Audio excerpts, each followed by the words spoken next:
1897 সালে সুইজারল্যান্ডে প্রথম জায়নিস্ট কংগ্রেসের আয়োজন করা হয়।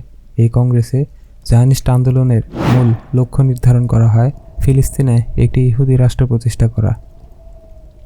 এই আন্দোলন সমগ্র বিশ্বের মানচিত্রকে পরিবর্তন করে দেয়, উসমানী খেলাফতকে ছিন্ন ভিন্ন করে দেয় এবং আমেরিকাকে নতুন পরাশক্তি হিসেবে সামনে আনে।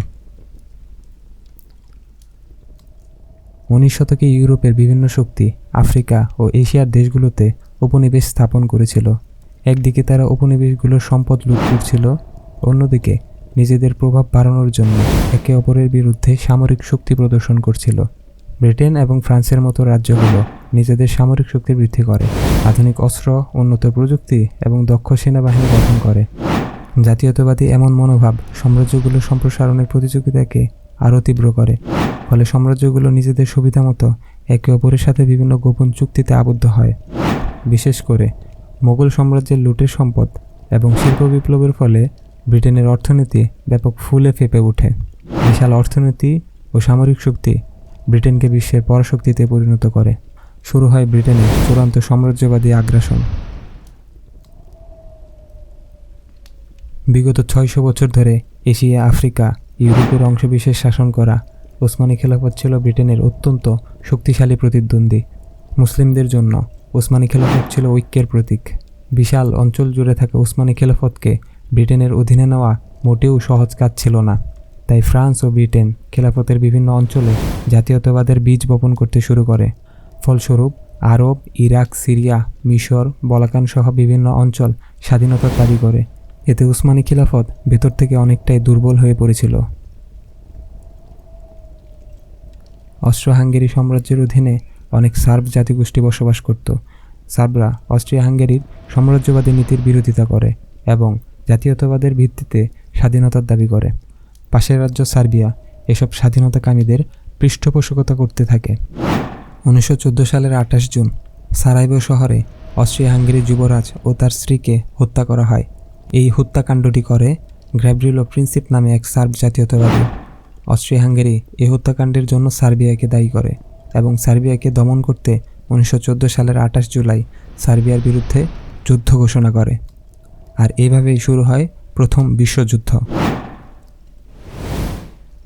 রাশিয়া সার্বিয়াকে সাহায্য করতে এগিয়ে আসে, অন্যদিকে জার্মানি অস্ট্রিয়া হাঙ্গেরির পক্ষে দাঁড়ায় এবং রাশিয়ার বিরুদ্ধে যুদ্ধ ঘোষণা করে। ফ্রান্স ও ব্রিটেন রাশিয়ার পক্ষে যুদ্ধে যোগ দেয়।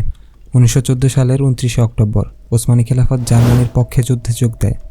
ওসমানী খেলাফতের নেতারা ভেবেছিল জার্মানির পাশে দাঁড়িয়ে তারা সাম্রাজ্যের প্রভাব এবং শক্তি পুনরুদ্ধার করতে পারবে, তাই খলিফা মুসলিম বিশ্বকে জিহাদের আহ্বান জানায়। এর ফলে যুদ্ধের পরিসর ইউরোপের সাথে সাথে মধ্যপ্রাচ্য, আরব উপদ্বীপ এবং আফ্রিকা পর্যন্ত ছড়িয়ে পড়ে। এ সময় ব্রিটেন খেলাফতের বেশ কিছু গুরুত্বপূর্ণ জায়গা দখল করতে চেয়েছিল, কিন্তু তারা উসমানীদের কাছে ব্যর্থ হয়। যুদ্ধে জেতার জন্য ব্রিটিশরা 1916 সালে মক্কার শরীফ হুসেনের সাথে চুক্তি করে। ব্রিটিশরা উসমানী খেলাফতের বিরুদ্ধে বিদ্রোহের আহ্বান করে এবং আরব অঞ্চল স্বাধীন হলে শরীফ হুসেনকে আরব অঞ্চলের খলিফা করার প্রতিশ্রুতি দেয়। ব্রিটিশদের ওপর ভরসা করে শরীফ হুসেন ও তার ছেলে ফয়সাল বিন হুসেন ফিলিস্তিন ও অন্যান্য আরব অঞ্চলে উসমানী বাহিনীদের বিরুদ্ধে বিদ্রোহ করে। অন্যদিকে ব্রিটেন ও ফ্রান্স নিজেদের মধ্যে আরব অঞ্চলগুলো ভাগ করে নেওয়ার পরিকল্পনা করে সাইক্স-পিকো চুক্তি স্বাক্ষর করে। এই চুক্তিটি শরীফ হুসেনের স্বাধীনতা স্বপ্নের সাথে সাংঘর্ষিক ছিল। প্রথম বিশ্বযুদ্ধকে আধুনিক প্রযুক্তি ও নতুন অস্ত্রের প্রথম বড় এক্সপেরিমেন্ট বলা যেতে পারে। নতুন অস্ত্রের মধ্যে ছিল মেশিন গান, ট্যাঙ্ক, সাবমেরিন এবং রাসায়নিক অস্ত্রের মতো ভয়ঙ্কর অস্ত্র, যা আগে কখনো ব্যবহার করা হয়নি। এতে যুদ্ধ দীর্ঘায়িত হয়। সময়ের সাথে উভয় পক্ষে সেনাদের মৃত্যুর হার ও আহতের সংখ্যা বাড়ে। যুদ্ধের সময় ব্রিটেন তার অর্থনীতি সম্পূর্ণরূপে যুদ্ধ উদ্দেশ্যে চালিত করছিল, ফলে ব্রিটেন অর্থনৈতিক ও সামরিক উভয় দিক থেকে দুর্বল হয়ে পড়ে। যুদ্ধে জেতার জন্য ব্রিটেনের আমেরিকার সামরিক শক্তি ও ধনী জায়নিস্টদের অর্থ সহায়তার প্রয়োজন পড়ে। 1915 সালে জার্মান সাবমেরিন হামলার কারণে আমেরিকার বাণিজ্য জাহাজ ও যাত্রীবাহী জাহাজ ক্ষতিগ্রস্ত হয় এবং 1917 সালে ব্রিটিশ গোয়েন্দারা একটি গোপন টেলিগ্রাম বার্তা ধরে ফেলে। এতে জার্মানি মেক্সিকোকে যুক্তরাষ্ট্রের বিরুদ্ধে যুদ্ধে যোগ দেওয়ার জন্য উৎসাহিত করে এবং বিজয়ের পর মেক্সিকোকে যুক্তরাষ্ট্রের কিছু অংশ দেওয়ার প্রতিশ্রুতি দেয়। এই বার্তাটি ফাঁস হলে আমেরিকানরা আরও ক্ষুব্ধ হয়ে ওঠে। পাশাপাশি আমেরিকা ইউরোপীয় মিত্রশক্তির দেশগুলোকে বিপুল পরিমাণে ঋণ ও অস্ত্র সরবরাহ করেছিল। আমেরিকা চাইছিল ইউরোপের মিত্রশক্তিগুলো যুদ্ধ জিতুক, যাতে তারা ঋণগুলো শোধ করতে সক্ষম হয়। অবশেষে 1917 সালের 6 এপ্রিল আমেরিকা মিত্রশক্তির পক্ষে যুদ্ধে যোগ দেয়। আমেরিকার সরবরাহিত অস্ত্র ও খাদ্য এবং জায়নিস্টদের অর্থ সহায়তায় ব্রিটেন তার যুদ্ধ পরিকল্পনা সফলভাবে কার্যকর করে। জায়নিস্ট আন্দোলনের মূল লক্ষ্য অনুযায়ী তৎকালীন ব্রিটিশ পররাষ্ট্রমন্ত্রী আর্থার জেমস বেলফোর 1917 সালের 2 নভেম্বর বেলফোর ডিক্লারেশন প্রকাশ করে।